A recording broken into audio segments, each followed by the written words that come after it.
Perfecto. Cualquier cosa yo estoy al pendiente en el chat. Sí, gracias.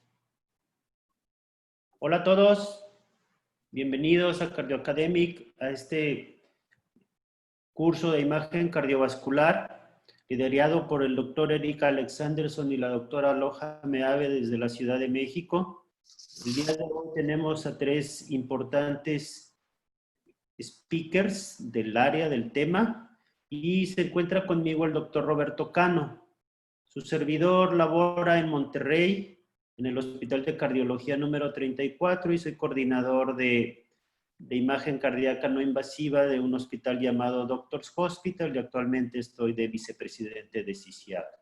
El doctor Roberto Cano, quien coordinará a la vez que su servidor, se encuentra en el servicio de resonancia magnética cardíaca del Instituto Nacional de Cardiología Ignacio Chávez, y él se encargará de moderar las 2 primeras presentaciones. Roberto, por favor.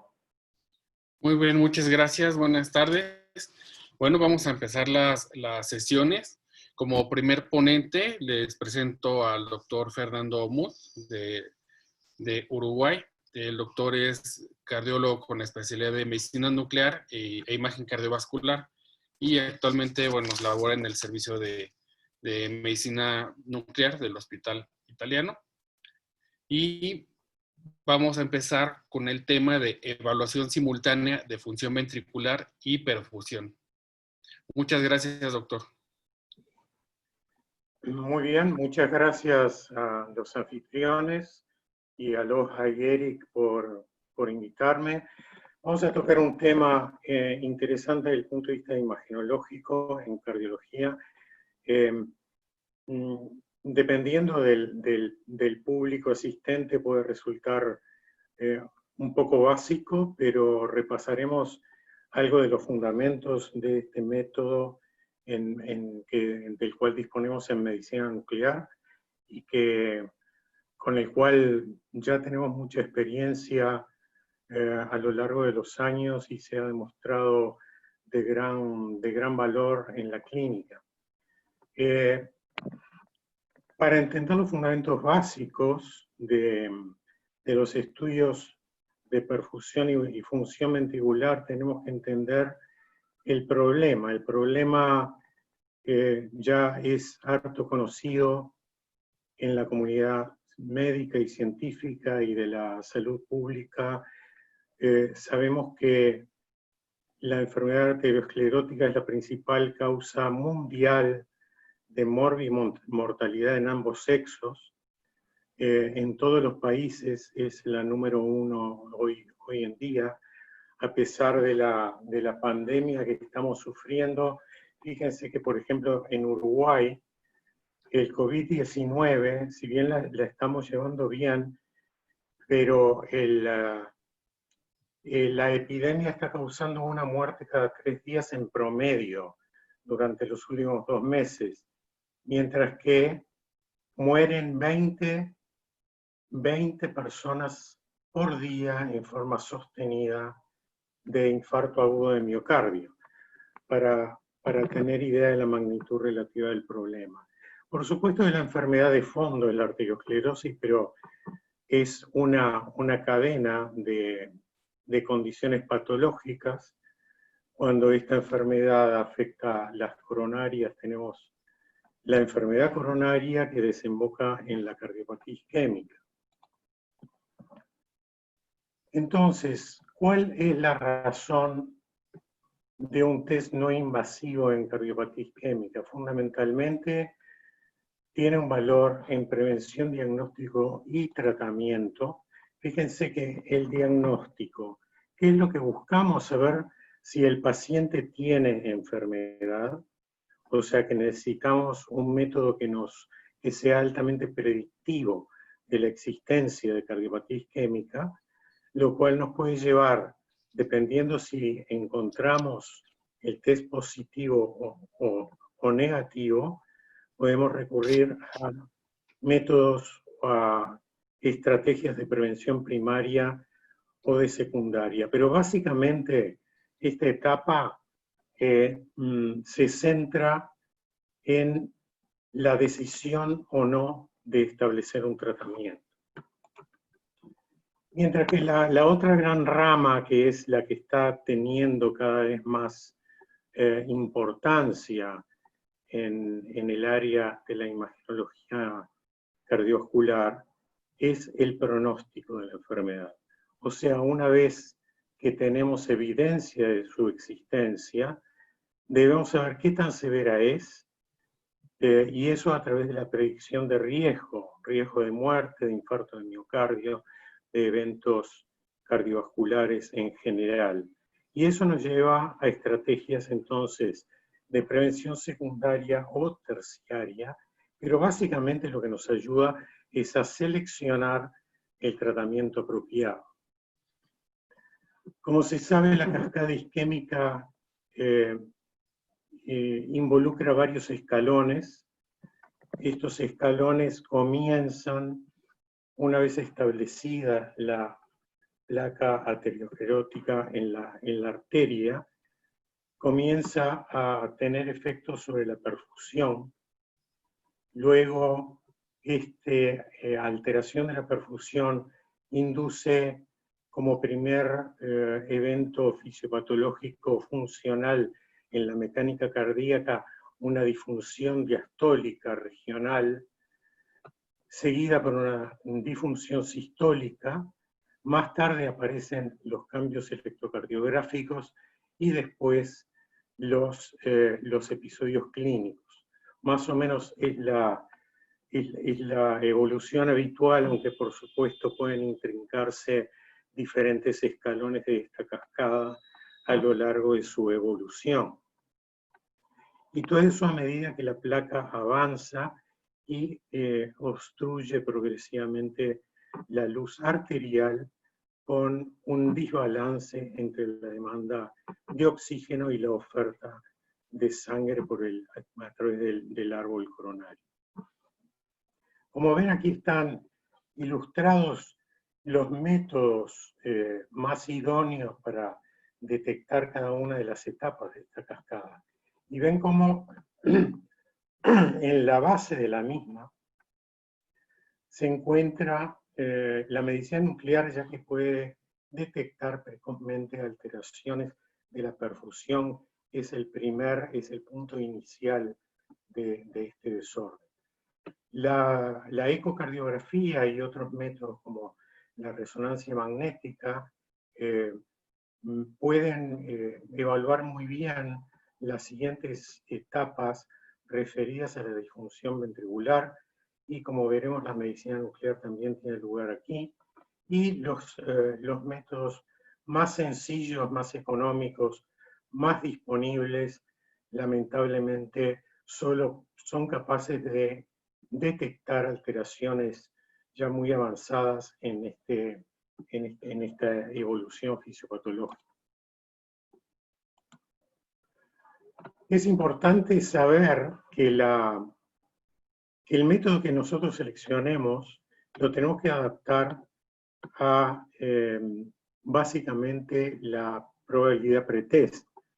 Por ejemplo, si tenemos una probabilidad baja pretest, necesitamos un test altamente sensible, mientras que si tenemos una probabilidad alta, necesitamos un test muy específico, ¿no es cierto? Y por supuesto que el mejor test será el que ofrezca un mejor balance entre la sensibilidad y la especificidad, pero siempre tomando en cuenta que en etapas precoces de la enfermedad el test debe ser de alta sensibilidad, en etapas avanzadas debe ser de alta especificidad.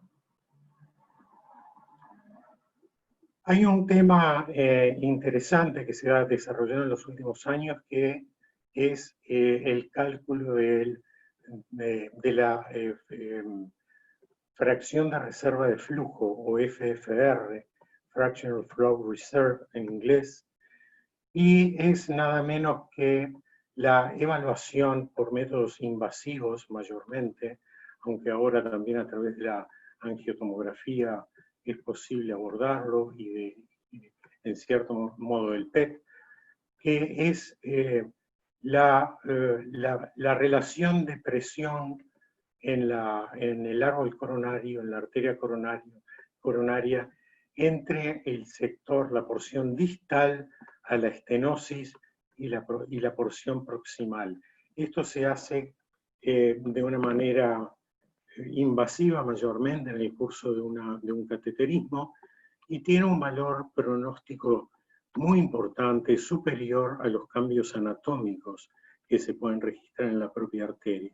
Es así como en esta gráfica de la izquierda se puede ver cómo a medida que disminuye la FFR, la tasa de eventos cardíacos aumenta, y en esta otra diapositiva de la derecha, esta otra gráfica, se registra la relación entre la terapia de revascularización o la terapia médica según el hallazgo en el valor de FFR.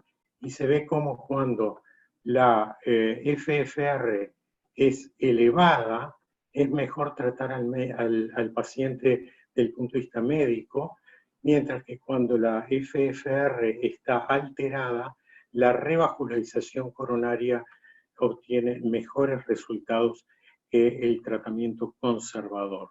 Vamos a ver cómo esto se relaciona con los hallazgos imagenológicos que vamos a mostrar más adelante. Aquí se muestra cómo la relación, no existe una relación directa, proporcional, en realidad, entre el grado de estenosis y la FFR. Existe una relación gruesa, grosera, pero no una relación directamente proporcional, de modo que la información anatómica acerca del grado de estenosis de una arteria coronaria no nos está brindando una información adecuada desde el punto de vista funcional en lo que respecta a la circulación coronaria. De ahí los intentos de obtener ese tipo de información funcional del modo más exacto y confiable posible. Como decíamos, los métodos disponibles son básicamente la medida de la FFR a través de la estenosis, de la lesión coronaria, mediante tomografía computada. Estamos hablando ahora de los métodos no invasivos, ¿no es cierto? La tomografía por emisión de positrones o PET, y finalmente la tomografía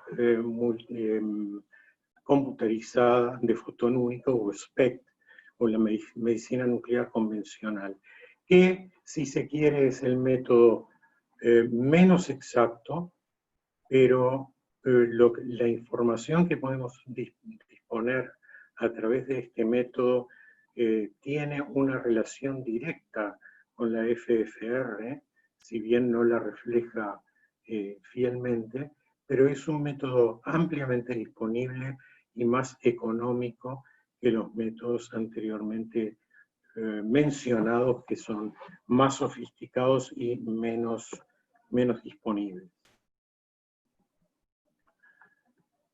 Este gráfico es una expresión clásica ya publicada por Gould, el doctor Gould en el año 74, marcó este concepto de la reserva coronaria, y él estableció claramente en un estudio experimental en animales cómo en ausencia de estenosis coronaria, el flujo coronario se mantiene estable prácticamente hasta la oclusión total de la arteria. Fíjense que a partir recién del 90%, 85 o 90% de estenosis en condiciones de reposo, empieza a caer el flujo en la arteria coronaria. Mientras que si nosotros sometemos al modelo experimental, en este caso, a un estímulo vasodilatador, el flujo, en ausencia de estenosis coronaria, aumenta 3 o 4 veces con respecto al estado basal, y ya a partir de una estenosis coronaria aproximadamente del 50%, comienza a caer esa posibilidad de aumentar el flujo. Y esto, bueno, esto se puede lograr desde el punto de vista clínico, esta vasodilatación coronaria, mediante el ejercicio físico o las pruebas de estímulo farmacológico, ya sea vasodilatadores o inotrópicos. Esta diferencia entre el flujo basal y el flujo máximo que se puede obtener mediante el estímulo vasodilatador es lo que se llama la reserva de flujo. Y fíjense, como decíamos, esta reserva de flujo comienza a caer ya a partir de una estenosis de grado mediano, moderado, alrededor de 50%. ¿Cuál es la importancia clínica de este concepto? Bueno, con estudios de PET, ya muchos autores demuestran que cuando la reserva de flujo coronario o el flujo miocárdico, que es en realidad lo que se mide con PET, comienza a disminuir por debajo de 2, de la unidad de 2, la tasa de muerte cardíaca empieza a aumentar drásticamente y en forma muy rápida. De modo que esta medida, este concepto de reserva de flujo coronario está directamente ligado con la estratificación de riesgo del paciente, su pronóstico y en consecuencia con el método de tratamiento que vamos a seleccionar. Acá se demuestra nuevamente cómo en relación a la severidad de la estenosis, el flujo en reposo se mantiene relativamente constante hasta grados muy severos de estenosis, mientras que el flujo miocárdico a máxima estímulo vasodilatador comienza rápidamente a caer a partir de una estenosis moderada. Entonces, es interesante que podamos, generar nosotros, del punto de vista clínico para una prueba de estrés, una condición que sea capaz de manifestar esas alteraciones en la reserva de flujo coronario o de flujo miocárdico de forma no invasiva y poder detectarlo con un método imagenológico también no invasivo. Y entonces, ¿qué sucede? Como decíamos, en condiciones normales existe un aumento de flujo con la vasodilatación que no se cumple del mismo modo en condiciones de presencia de una placa de ateroma. Y básicamente, ¿por qué no se cumple? Porque en condiciones basales, en presencia de una estenosis coronaria, ya existe parcialmente un consumo de esa reserva coronaria. ¿Por qué? Porque existe una vasodilatación reactiva compensatoria distal a la estenosis para lograr mantener una presión de perfusión adecuada. Por lo tanto, la capacidad de vasodilatación ulterior de ese árbol coronario distal a la estenosis, cuando es sometida a un estímulo vasodilatador, ya sea fisiológico o farmacológico, esa capacidad está limitada por la existencia de un consumo parcial de esa reserva ya en condiciones de reposo. Por lo tanto, el aumento de flujo que se logra en el territorio irrigado por esa arteria lesionada puede existir, pero en grado menor que el que se logra en los territorios irrigados por arterias normales. Y esto lo podemos aprovechar mediante los procedimientos que utilizan radiotrazadores. Si nosotros tenemos un radiotrazador que se distribuya en el miocardio en forma proporcional del flujo, entonces podremos captar ese desbalance, esa heterogeneidad de irrigación que se produce cuando el paciente es sometido a un estímulo para aumentar su perfusión, su flujo coronario. Doctor Y Fernando, tenemos... perdón, dan 2 minutos. Ok. Entonces, estimulando la circulación coronaria, podemos utilizar un radiotrazador que exprese esa alteración regional de flujo.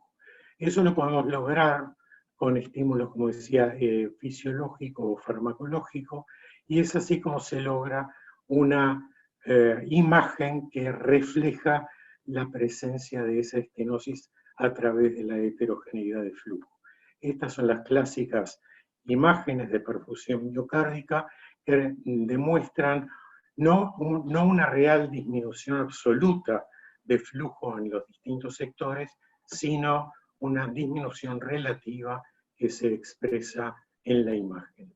Esto se puede cuantificar de manera semi-cuantitativa, visual, o mediante técnicas de software bastante sofisticadas, desarrolladas con este propósito, que logran además una topografía que se correlaciona con la distribución de las arterias coronarias y se pueden asignar números que expresan el porcentaje de miocardio en riesgo o miocardio isquémico o potencialmente isquémico.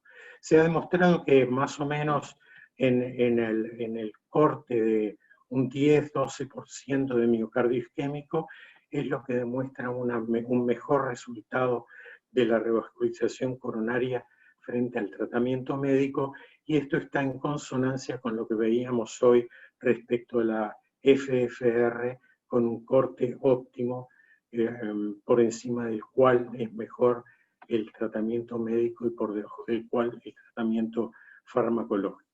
Diversos estudios demuestran estos mismos resultados, como la revascularización coronaria mejora el pronóstico del paciente cuando la isquemia moderada a severa está presente. Y lo otro que debemos valorar es la repercusión funcional mecánica de la isquemia a través del análisis de la función ventricular, que podemos expresar por motilidad parietal o por fracción de eyección utilizando el método gatillado, o sea, la adquisición de imágenes tomográficas secuenciales del ciclo cardíaco.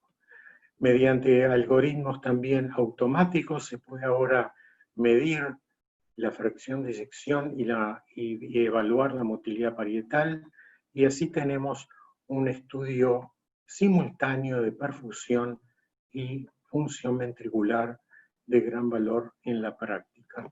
Acá vemos, esto ya es conocido, como la fracción de eyección es un determinante de muerte cardíaca, y acá vemos cómo también la motilidad parietal y la fracción de eyección postestrés respecto al reposo también se relacionan con la probabilidad de sobrevida libre de eventos cuando están o no presentes estas alteraciones en nuestro estudio. Esto se ha mostrado, el concepto de reserva funcional, también sumado al concepto de reserva de flujo, tiene gran valor práctico.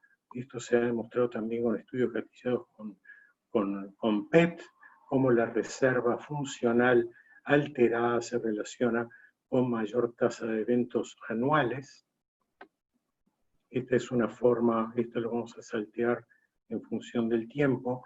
Y aquí un caso que demuestra cómo pre- y posangioplastia, si bien la magnitud de isquemia no era significativa en este caso, sí había alteraciones en la fracción de eyección y motilidad parietal preangioplastia, fíjense que la función ventricular en el postestrés pasó de 52 a 68 posangioplastia, y la motilidad parietal, que demostraba una extensa hipoquinesia anterior y apical, se normaliza luego del procedimiento.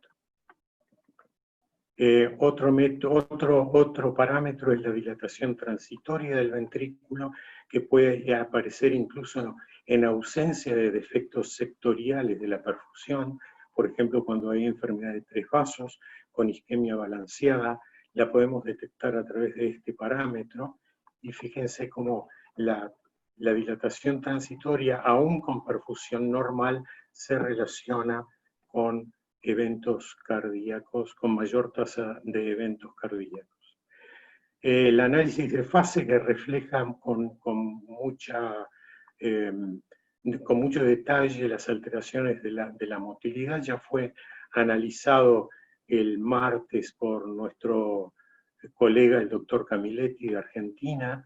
Es un método que se puede derivar mediante algoritmos computarizados del estudio gatillado de perfusión miocárdica, y se ve en este caso en pacientes con insuficiencia renal como cuando esta disincronía ventricular está presente, se relaciona con la menor probabilidad de sobrevida del paciente. La evaluación simultánea de la función ventricular y la perfusión se expresa acá en dos grupos, con fracción de eyección mayor a 51 y menor de 43 en mujeres y en hombres, según el porcentaje de miocardio isquémico, y en todos los casos, pero sobre todo en aquellos con alteraciones significativas de la perfusión, el agregado de la función ventricular tiene un valor pronóstico mucho más potente. Y aquí, en esta interesante gráfica del doctor McMarian, ya en el año 95, en pacientes con infarto de miocardio, se ve cómo se estratifica el riesgo, colocando una ubicación entre el porcentaje de isquemia y el valor de fracción de eyección basal en pacientes que, ubicados en la esquina superior izquierda, presentan un riesgo mucho más bajo que aquellos que están ubicados en la esquina inferior derecha, combinando ambos parámetros. Aquí se demuestra el valor agregado de estos distintos parámetros o variables derivadas del Gait-SPECT para diagnóstico de enfermedad de tronco. Y por último quería mencionar que todo esto se realiza en el marco de una irradiación muy baja para el paciente. El riesgo de radiación nociva para la salud es absolutamente mínima en la gran mayoría de los métodos usados para imagen cardiovascular. Es un concepto que debemos tratar de desterrar de la imaginaria, de la conciencia popular, de que la imagen cardíaca, incluso algunos colegas todavía creen que la imagen cardíaca puede colocar un riesgo significativo para el enfermo, cuando no existe evidencia de que un paciente haya sufrido un evento, una enfermedad derivada de radiación por causas de imagen cardíaca. Esto es para resumir cómo podemos tener lo que algunos llaman las compras en un mismo supermercado, teniendo la posibilidad de establecer, investigar la perfusión global, regional, cuantificar la función ventricular, motilidad parietal, fracción de eyección y análisis de fase. Y finalmente, para cerrar, elegir siempre para los más jóvenes, los colegas jóvenes, cuando vamos a elegir un test no invasivo, elegir aquel que realmente esté demostrado que puede aportar un valor diagnóstico o pronóstico incremental y siempre adaptado a la probabilidad pretest. Muchas gracias. Muchas gracias, doctor. Excelente intervención. Le agradecemos mucho. Las preguntas se realizarán, sea tiempo al final, si no será por correo electrónico. Ahorita presentaremos al doctor Rodrigo Cerci. El doctor Cerci es actualmente el director de tomografía cardíaca e imagen e investigación en cuanto a diagnóstico y tratamiento de Brasil. Es también presidente de la Sociedad de Tomografía Cardíaca, o más bien vicepresidente de Tomografía Cardíaca de la Sociedad Brasileña de Cardiología. Y el tema que nos dará es nuevas tendencias en tomografía cardiovascular. La presentación será en inglés. Doctor Cerci, thank you. We can start with your lecture. Okay, thank you very much. I apologize not speaking in Spanish, but I assure you my English is better than my Portunhol. Então, me desculpem, but in English will be easier for me. I think I will make myself, you understand me easily. So it's a broad team. I thank Eric for the invitation to be part of this with Fernando. And when we talk about cardiac CT and new trends, I will give you an overview of a series of you know, things that CT, cardiac CT are moving forward. As you can see, it's a growing field, so the number of publications is growing, and we have all these applications here, and I will try to move you through this in 20 minutes. The difference between what Fernando just showed you and cardiac CT, coronary CTA, is that in fact cardiac CT is the method that can really see atherosclerosis. As you can see here, it's an anatomical method where you can see atherosclerosis even in the minimal forms, like these non-obstructive disease here, obstructive and normal vessel. So that's the main difference. And more than that, we can characterize plaque by CT, as in this example that we presented a long time ago, almost 10 years now, and the ACCC, where we can see where, compared to IVUS, where you have a calcified plaque, where you have fibrotic plaque, etc. So it's a method of detecting atherosclerosis, okay? And most of the times, you know, the process to come finally to ischemia, it starts with atherosclerosis. That's the primary process, most of the time, of course, not all the time, but most of the times. And you have an obstruction, stenosis, and this stenosis causes ischemia. And while the functional tests will detect ischemia in this phase of the disease, later phase where you have obstruction, most of the times, CT is able to detect atherosclerosis earlier. And earlier you can have events, even if you don't have obstructive disease. So this is the main force or the core of coronary or cardiac CT for CAD. And as a new trend, I will put that, in fact, finally, CT became a first-line test. After a decade or more of good data, the European Society of Cardiology last year in their later guidelines, put CTA as the first line diagnostics test together with provocative ischemic tests. So now we have this, you can use CTA based on the guideline application as a first test for diagnosis of CAD in patients with suspected CAD, okay? And what is also interesting is that usually this recommendation comes for patients with intermediate to low probability of disease.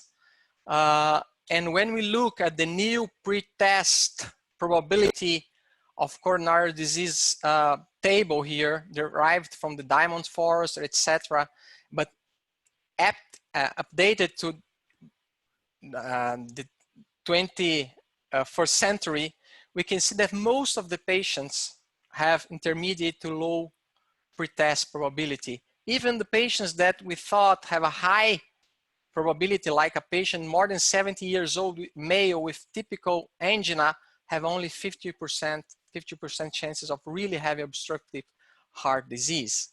So the spectrum of application of CTA to be the first line test for patients with chest pain suspect of a coronary artery disease is huge.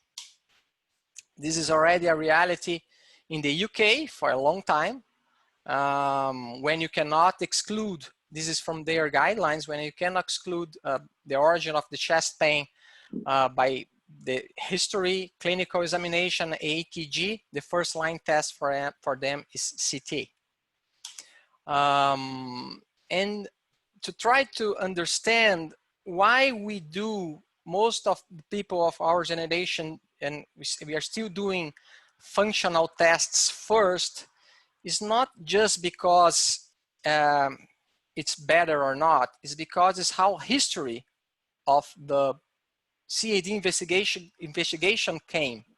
So if you see, we had ACG in the beginning of the century, last century, then Sonis accidentally discovered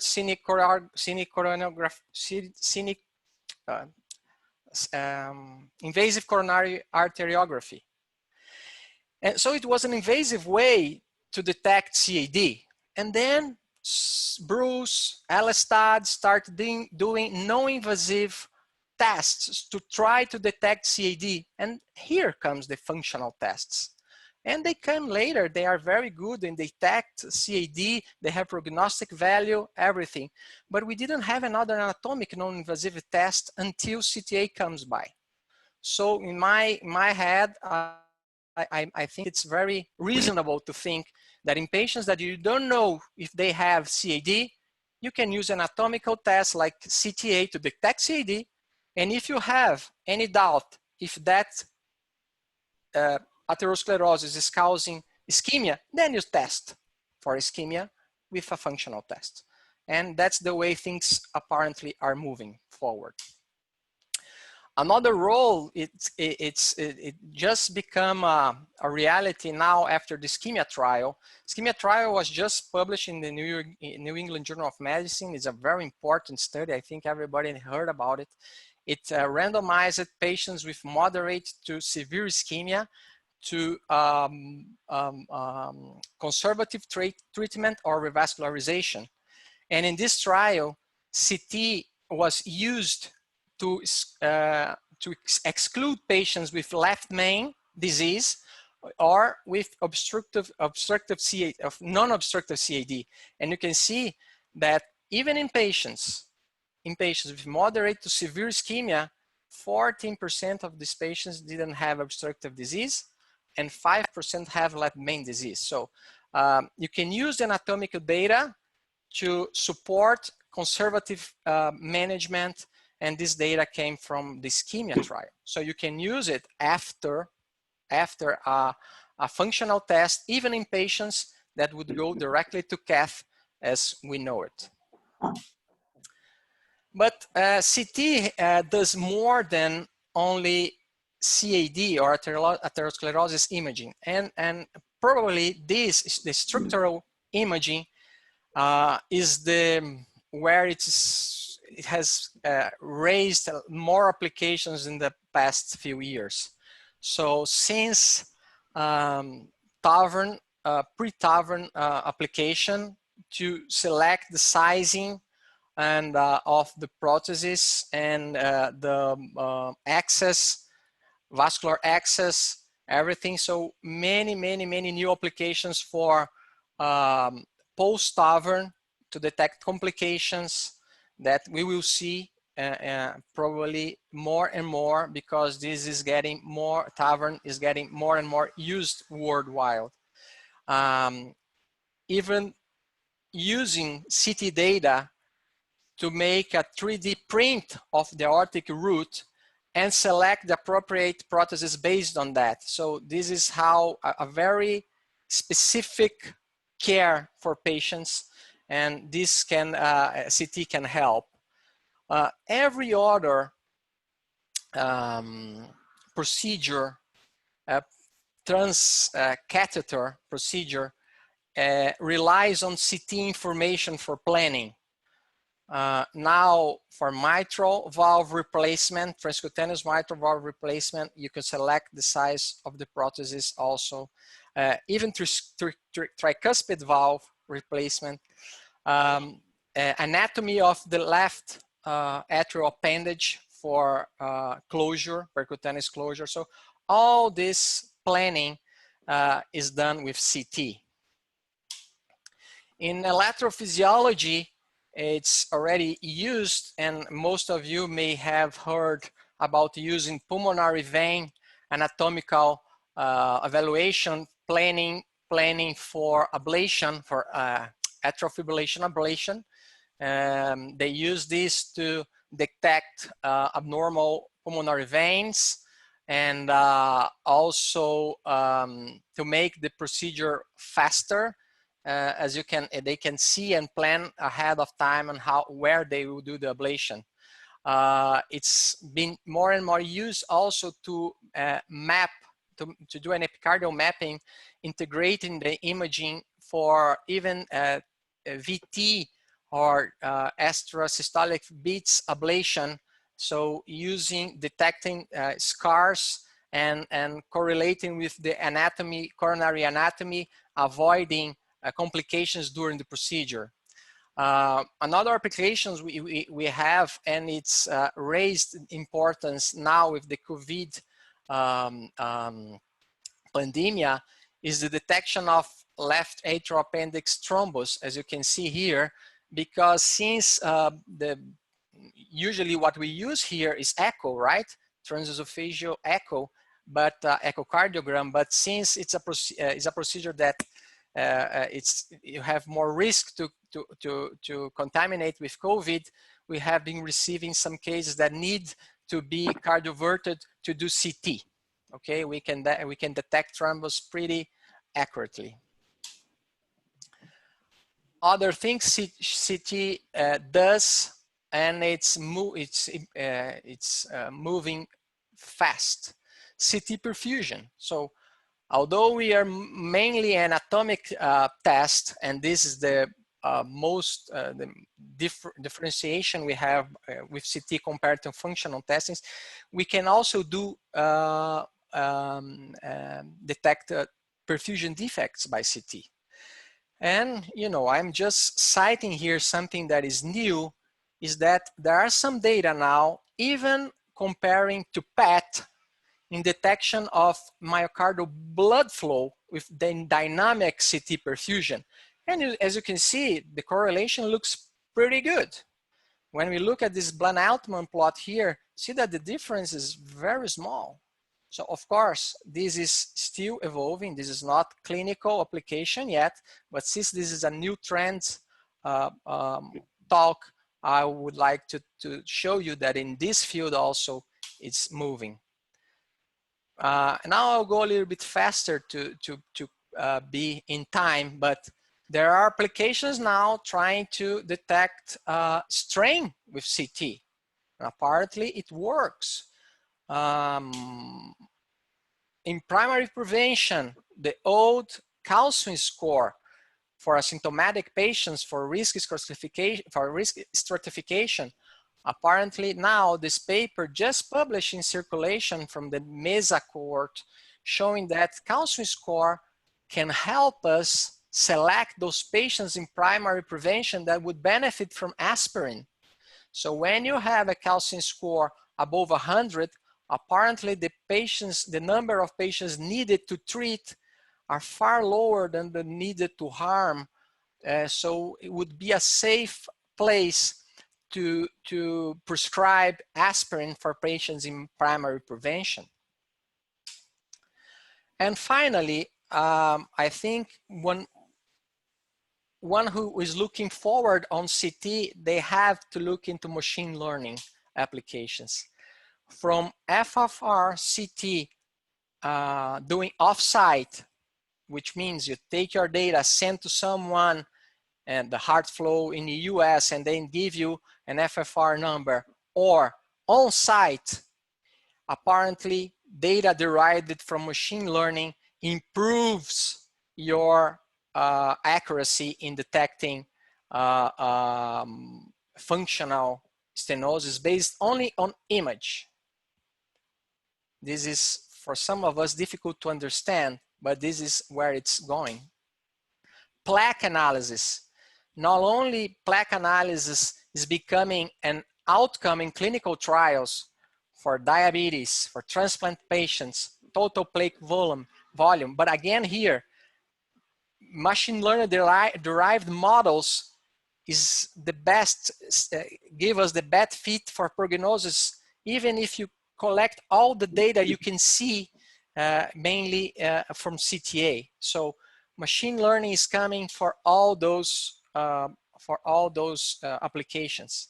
Improving image quality, improving reconstruction, super resolution, a lot of things where machine learning will be helping us in the future, and it's just the beginning.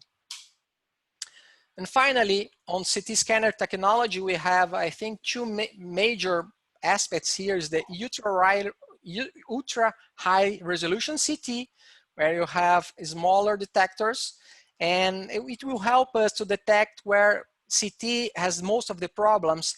There are calcified plaques, stents, where you can't really see inside in some cases, and by the use of this ultra high resolution CT is making our life easier. This is still under research. Some of places like Hopkins, they already have one of those, but this is something that will improve our accuracy. And finally, the spectral imaging that is moving also, helping us to do perfusion maps, calcium subtraction, since you can take the calcium out of the image and then you can see really how bad is the obstruction, and also helping us in the stents evaluation. So to conclude, I think cardiac CT is a rapidly evolving technology that has current and new applications are rising sharply. And I believe future is bright for cardiac CT. Thank you very much for your attention.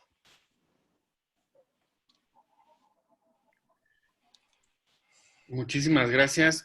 Thank you, Dr. Rodrigo.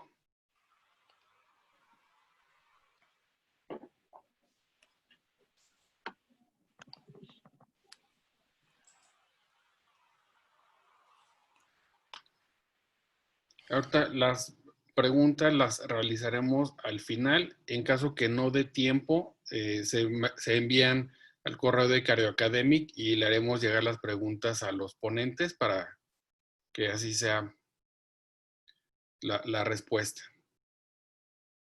Thank you, Dr. Sergi.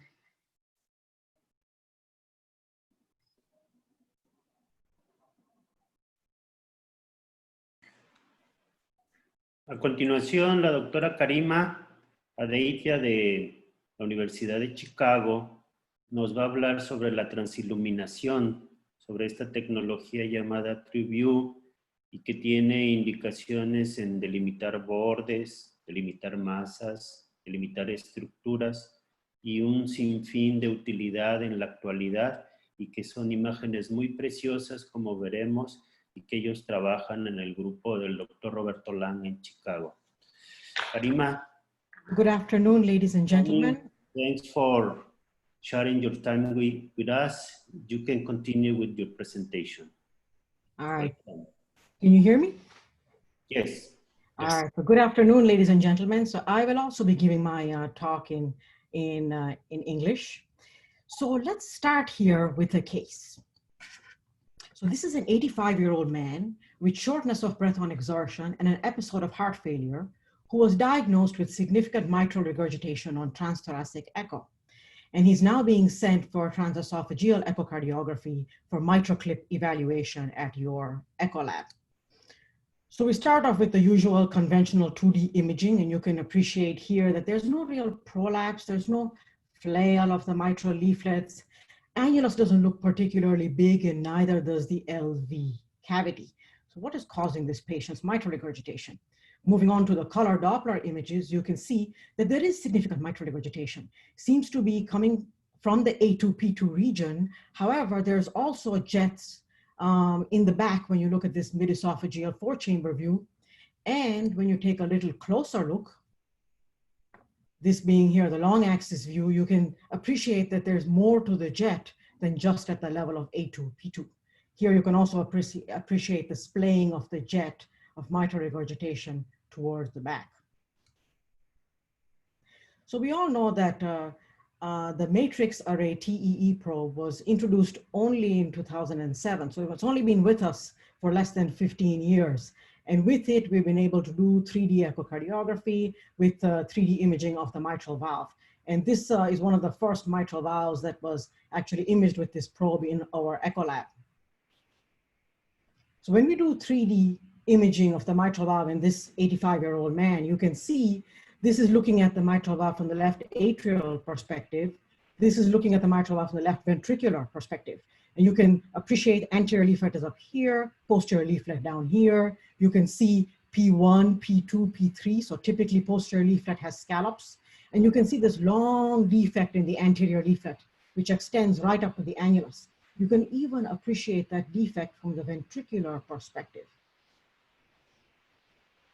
Now, 3D color Doppler imaging has improved remarkably over the past 2 years or so. And with 3D color Doppler, you can see that the mitral regurgitation jet is actually coming from that defect in the anterior leaflet, and that is a cleft. Here's another example of a 38-year-old woman, recently postpartum with a history of repaired hole in the heart, presents to the echo lab for assessment of severe mitral regurgitation noted on transthoracic echocardiography. You can see that there is significant mitral regurgitation here, actually rolling around the atrium. And you can appreciate the jet right here as well, probably even rolling around the atrium here. So definitely severe mitral regurgitation. With 3D, you can appreciate that the jet is likely coming from this area here, but there's also a large defect in the posterior leaflet, which also looks like a cleft. With 3D color Doppler imaging, you can appreciate exactly where that jet is coming from. So 3D color Doppler allows you to localize jets of regurgitation. Here's another case which shows you the 3D color Doppler can also show you the direction of jets. So this is a 38-year-old man referred to the echo lab for a murmur. Again, severe mitral regurgitation. You can appreciate probably more than P2 prolapse here, maybe some involvement of P1 and P3. This is actually multiplanar reconstruction of a 3D, a narrow angle data set, and see how good the quality is. And you can see from the en face view of the mitral valve that there is the anterior jet that is traveling above the anterior leaflet. So you can tell not only where the jet is coming from, but also the direction of that jet. And we have also been able to look at vena contracta area, and this is actually now mentioned in the guidelines, being able to use 3D color Doppler, full volume or zoom narrow angle data sets to actually measure vena contracta area. We don't still have an idea of what is mild, moderate, severe mitral regurgitation using this technique, but it will come. And we also appreciate that our PISAs, depending on what type or what the etiology of mitral regurgitation is, are not all hemispheres. This is an example of degenerative mitral regurgitation. You can appreciate the PISA here looks very much like a hemisphere. But here in functional mitral regurgitation, it looks very elliptical. These are orthogonal planes, 3D color Doppler images. You can see the elongated vena contracta here and the smaller one here. So let's talk a little bit about transillumination, because transillumination really is superimposed on your 3D data set, superimposed on your color Doppler data sets. That is how we work with this new technique, also called photorealistic rendering. And you see I have a light bulb in the background there. That is significant. You'll see what I mean in a second. So what happens with this type of 3D rendering, there's a light source that is modeled with multiple wavelengths and positioned within the 3D data set. So this is a left ventricle, actually transthoracic echocardiography. You can see the mitral valve here, you can see the LV outflow tract here. So this light here becomes scattered by the data, and the absorption of light by the tissue highlights various structures and enhances depth perception. So here you can see the mitral valve here. You can also appreciate all these trabeculations in the LV cavity that you could not see before. And the image that is generated here is generated by integrating all the light that is scattered back to the viewer. So how might this be useful to us? Well, one of the things is that you can move this light around. This is an example of a mitral bioprosthesis that you see here. This is looking at it from the left atrial perspective. And here I'm actually moving that light source from the ventricle up, up, up, up into the atrium. And notice how the shadowing, first of all, involves the whole bioprosthesis because your light source is back in the ventricle. And as you move the light source forward, see how the shadowing, very realistic. And it allows you to look at the nooks and the crannies around the prosthesis. And you can also move that light around. Here it's at the level of the left atrial appendage. You can move it around, see how the shadow is moving too. You can move it around and around. So here's an example of some cases where this might be useful. So here's again, this same mitral bioprosthesis. And we often look at these prostheses from the left atrial perspective. We don't usually look at them from the left ventricular perspective.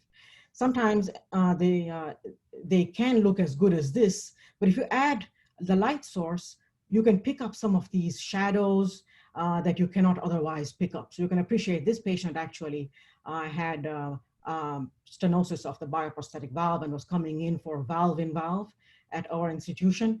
And you can appreciate this stenosis. You can appreciate what the struts look like when the valve is actually closed by moving the light around, perhaps better than what you can see with 3D alone. Here's another example. This is the 2D image. This is a myxoma with this cluster of grapes pattern. And you can see with 3D, you don't really see it very well, but with that light source, you can actually bring out that cluster of grapes look. This is another example of a patient. This is the 2D image with the pericardial effusion. With 3D echo, you can also see the pericardial effusion, but with transillumination imaging, you can appreciate the visceral pericardium, parietal pericardium. You can even see strands if there were any strands in here, but this looks like pretty free-flowing fluid. You can also use transillumination to better understand the depth of structure. So you can see here P2 flail, and there's actually a ruptured cord here, which you can see very well here on transillumination. If you slow this down, you can see that cord right there, that elongated cord that is flared. You can appreciate in this patient here, there are actually three ruptured cords, and you can highlight that better with the transillumination imaging. This is a more complex case. This is actually a patient who had a penetrating aortic ulcer. And this patient, the aortic ulcer was at the T1 level. So according to the surgeon, patient could end up paralyzed if they were to repair this. So the patient actually opted not to have it repaired. And with the imaging that the patient had at the time, you can see on CT, which we typically use to assess these ulcers, you can see the calcification here in the axial plane. You can see it also here in the coronal plane. And we often do 3D reconstruction of our CTs. So you can see here, this is the outside of the ascending aorta, that you can appreciate the calcification there. And then in the inside of the aorta, you can see the calcification here too. And this is the same data set with, here we obtained a 3D narrow angle data set at this level. And you can see the calcification around here. And you can see this button of calcium that is there as well. If you add transillumination imaging to that, you can really see that calcium here, all this is calcification, and down here deep is the penetrating ulcer. This image here is almost like virtual reality. So with CT 3D reconstruction, you can actually go inside the walls of the aorta. So we are actually inside the aorta here, looking at this penetrating aortic ulcer, and you can see the calcium here. And this same button of calcium is the same one that you see over here. Now these examples, I'll go through them a little bit quickly. It's just more to show you how 3D with color Doppler can really isolate. There's a dissection membrane. There's the communication between the true and false lumen here. If you add color on top of that, you can appreciate there's the communication between the true and false lumen. You can even use multiplanar reconstruction methods to see just how big that communication really is. And even with the raw data, you can appreciate that is the dissection flap, and this is the color through it.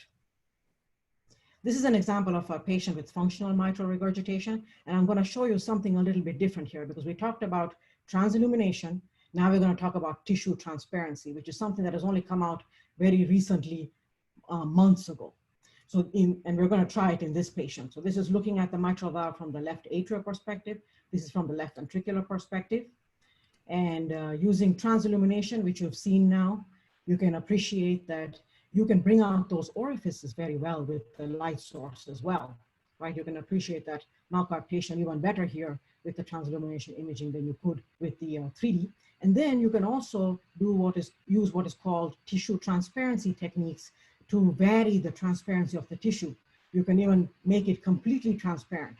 And sometimes this also can, although we are just learning about this because it just came out very recently, this added rendering technique where it would be useful.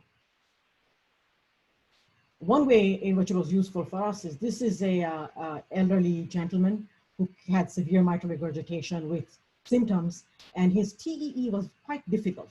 If you look at the TEE, you can appreciate that there is commissural prolapse, quite significant commissural prolapse actually. You can probably appreciate on the TrueView imaging that there is a hole there, right? Maybe a perforation or something like that. Now, if I can slow this down, you can appreciate that perforation right in the right in that commissure right there. And this is tissue transparency that's helping us see that.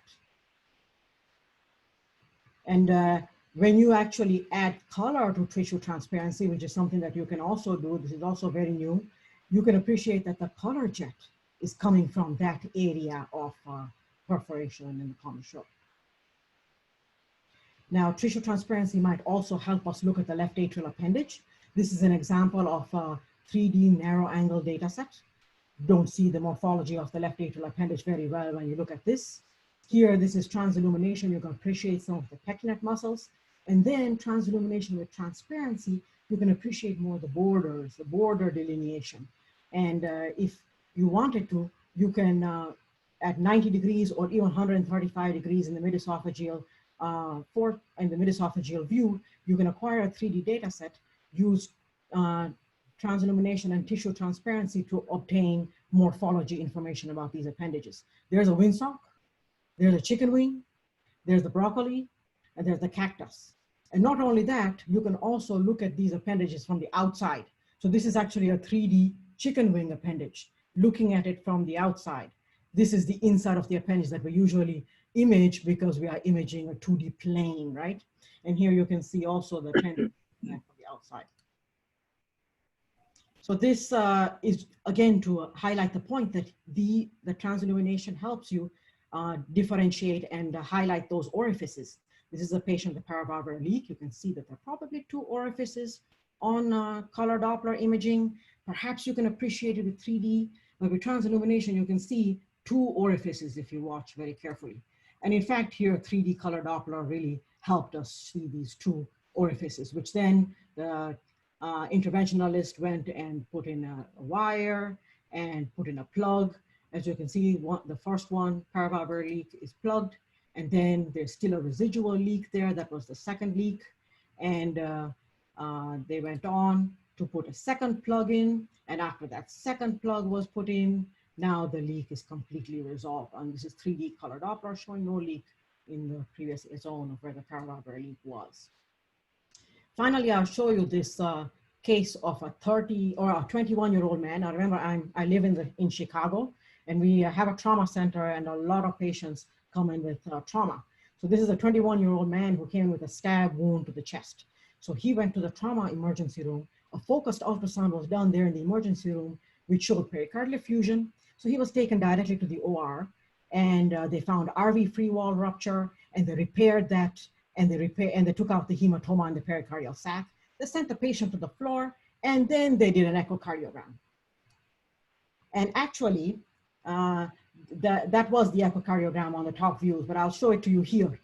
The patient not only had RV free wall rupture and hematoma in the pericardial sac, but he also had a VSD.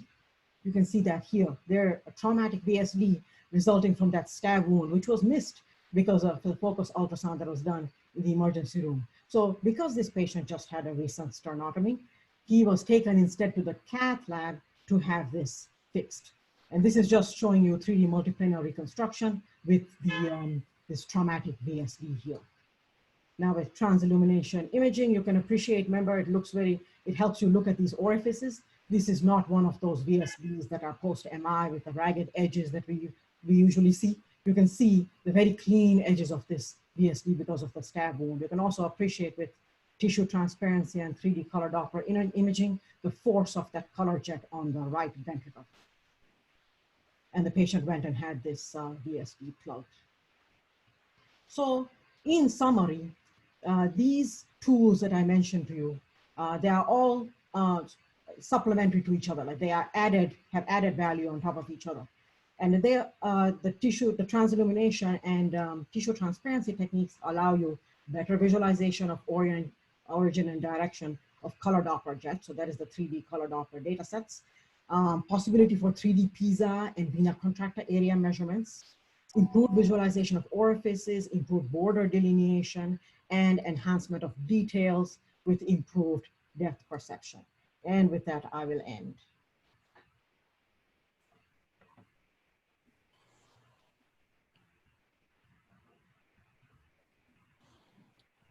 Wonderful presentation, Karima. There are a lot of good comments about the three presentations. One question for each speaker. For Karima, Dr. Nilde Spindola is asking you the next question. Is the transillumination rendering ready for prime time, Karima? Okay, so we actually in our lab, we are still trying to figure out where clinically this is useful. And so far what we have figured is it does help with the orifices. It helps with the border delineation, at least the tissue transparency. But where it is really useful for us in clinical practice, we are still discovering that. And what is the difference for the TrueView in the tissue transparency? So TrueView is actually the light. What is the difference? What's the difference? Okay, so TrueView refers to the light source, right? That light source that you can move around, and that is TrueView. Tissue transparency is added on top of TrueView. I don't think you can use it separately, actually. If you have to use it with TrueView, and they came out with that after they came out with TrueView. The tissue transparency is where you can make the tissue transparent. So it has to do with the tissues, not the light source. So light source is TrueView, tissue transparency is where you make the tissue transparent. So is the second generation tissue transparation of the transillumination imaging is a second step? Yeah, it is like a second step. So you have to add TrueView first, and then you can adjust transparency. You can't do it on a 3D data set, for instance, without TrueView, not at this time. Thank you very much for your presentation. Thank you. Muy bien. Roberto. Ahorita una pregunta para el doctor Fernando Muth, es de Cruz Hurtado, la cual, ¿qué método de imagen considera usted? ¿Cuál método, el SPECT o la tomografía, evalúa mejor la importante circulación colateral?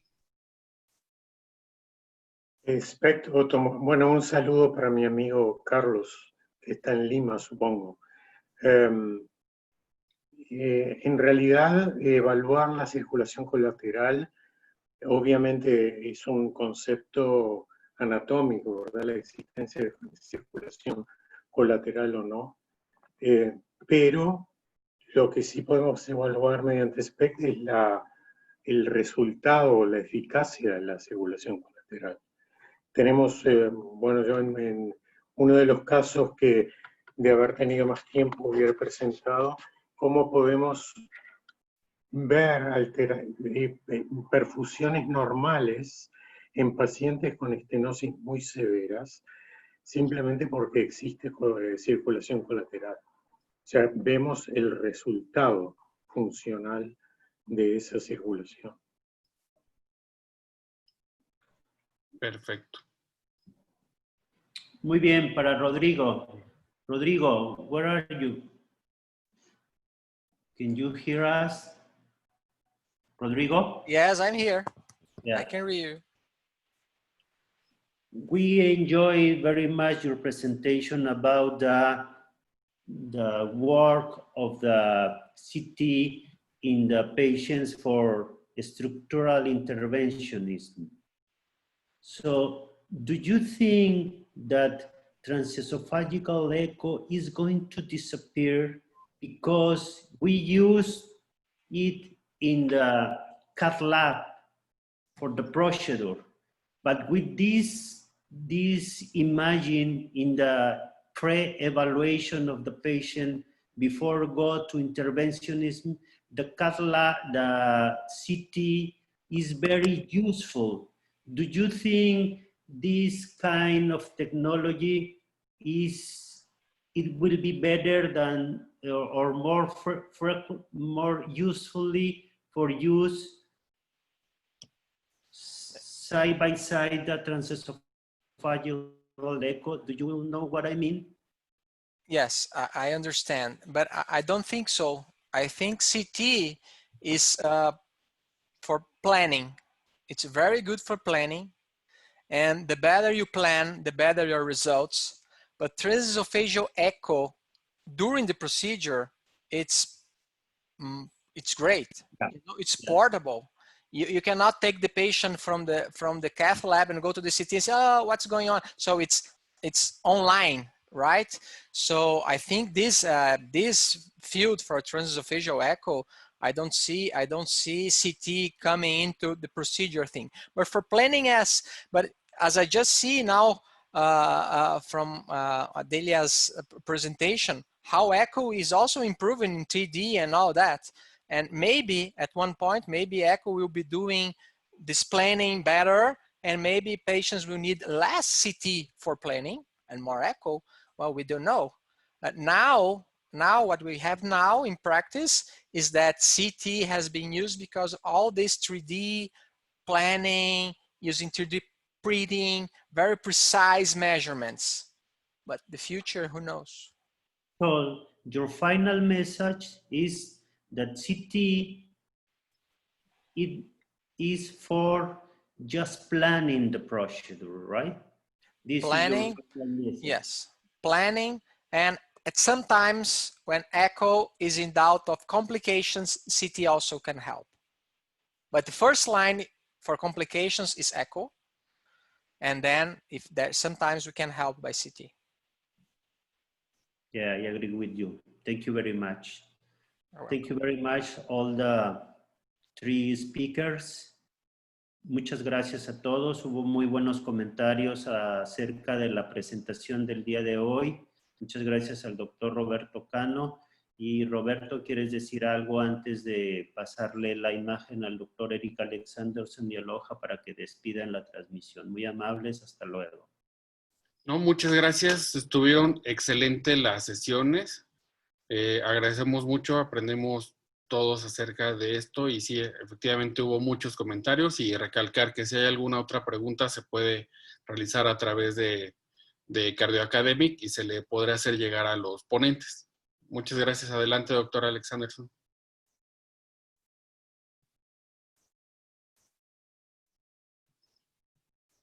Eric, ¿estás por ahí? Eric is muted. Unmute Eric. Eric, ¿ya? ¿Ya pueden oírme? Ya. Yes. Sorry. Agradezco mucho la participación de los speakers y los coordinadores. Unas grandes pláticas, hemos aprendido mucho. Gracias por la participación de todos. Han sido temas muy interesantes, diversos, pero que se complementan entre sí. Creo que todavía hay mucho que aprender en imagen y esto está evolucionando muy rápido. Hay cosas muy nuevas que vienen de CT, hay cosas nuevas que se están haciendo en ECO, hay cosas nuevas que vienen en PET. Creo que el futuro, que todos tenemos que pensar optimistamente en él, sobre todo en el escenario que vivimos actualmente, va a ser muy sorprendente y grato para todos. Gracias a todos por conectarse. Nos han seguido 3 semanas, estamos a una semana de terminar. Solamente la semana que entra tendremos las últimas 2 sesiones. Agradecemos también el apoyo de AccessoFarm para la logística de estos webinars y el apoyo técnico inigualable de Marco, que ha estado muy pendiente de nosotros y nos ha ayudado mucho. Así que muchas gracias. Los esperamos el próximo martes. Thank you very much for speakers. Thank you for all the participation. It was great. Hopefully we will be inviting soon for another meetings, and we are learning everybody for your experience in your sites. See you soon. Gracias a todos. Bye. Gracias.